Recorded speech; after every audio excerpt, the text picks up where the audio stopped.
Hey everybody, in this tutorial I'm going to show you how to make a puzzle cube assembly of each of your 5 pieces. So an assembly is a totally separate document in Inventor where you basically take individual part files and put them all together to make the finished manufactured product.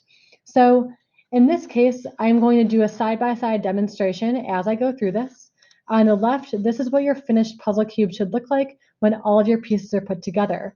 When you select everything and go to inspect, you shouldn't see any interferences, which means that when your pieces are touching, there isn't anything that's overlapping and there are no gaps that are detected. So in my new file over here on the right, I went ahead and opened up a new assembly file. And once you have that new file open, you're ready to start placing your objects.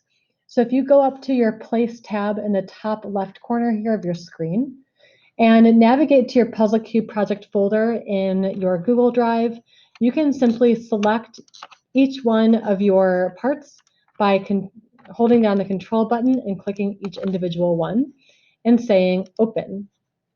Now what that's going to do is you're going to see all of your parts import as a big cluster.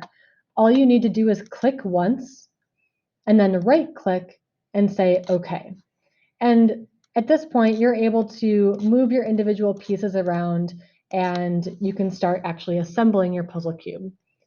So the first thing that I like doing when I'm working with my assemblies is identifying my ground piece. And that's going to be my piece that I base everything off of. So my olive colored piece is in its most natural position. So I'm going to establish this as my ground piece. So all you're going to do is right click on that and click on grounded.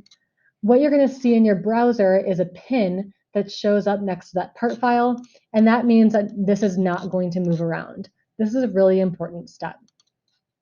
So now I can actually start putting my entire puzzle cube together and assembling it. The way that you're going to assemble it is using your constrain tool up here. When you click in constrain, for this project, you're only using mate constraints. Under mate constraints, you have 2 separate options.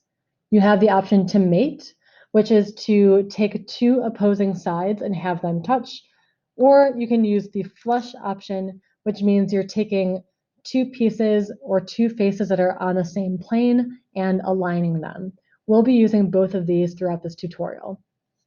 So the first thing I want to do is I want to actually shift my pink part around so it is better oriented to fit next to my green piece.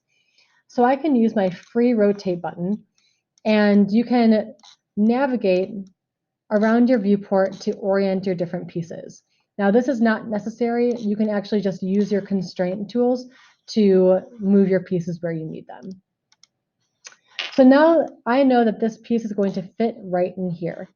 So when I go to constrain, I'm going to use my mate constraint to say, I know that I want this edge to touch this edge of my green part and say, OK. Now you're going to see that it's only partially constrained and I have a bit more work to do here. So I can go back to constrain and say that this piece is going to touch this edge and say apply. Now you're going to see that it flipped and now it's not quite behaving the way it should. So I'm going to undo that function and try something different. When I go to constrain again, let's say I know that this face is going to touch this face and say apply. Now that was a better function.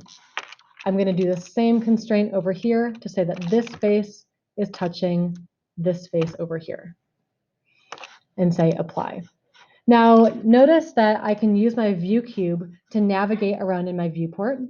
You can also hold down Shift and your middle mouse button to rotate around in your viewport as well. So now I'm going to move on to my next piece here, which is going to be to constrain this object over here in this little pocket here of my puzzle cube. So I'm going to go to constrain, and I'm going to use my flush constraint. I know that this face of my puzzle cube is going to be in line with this pink piece. So we'll say apply. Now those are going to be constrained on that same surface. If I zoom in a bit, I'll go back to constrain. use my make constraint to identify two edges that touch, and we'll do the final command over here. And you might have to try a couple different ones if it doesn't work out on your first shot. Perfect. Now we're ready for my orange piece. And actually, let's do our blue piece instead. So this one, we're going to have to rotate just a little bit. So we're going to bring this over here. And this is going to fit right within this pocket. So if I zoom in a bit, I can go to constrain. I'll use my flush constraint to say that this side of my blue piece is on the same plane as this part of my green. And it shifts it around a little bit, but that's okay. I'll go back to constrain, use my make constraint to make these two edges touch, and do the same thing with the two edges between my magenta and my blue piece, and say okay. All right, last but not least, I'm going to flip this part on its back side. See if I can get a good orientation here. And I can see that my gold part here fits in something like this. So I know that this piece is going to be flush with this face. So I can say apply. I also know that this face should also be flush with this face. And while it looks like it's nicely set in there, if you move it around a little bit, you'll see it's not locked in. So I need to go back to my constraint tool and do one final make constraint to connect these two edges together. If that doesn't work, let's try something else. Let's try this edge and this edge. That doesn't like it either. Last shot.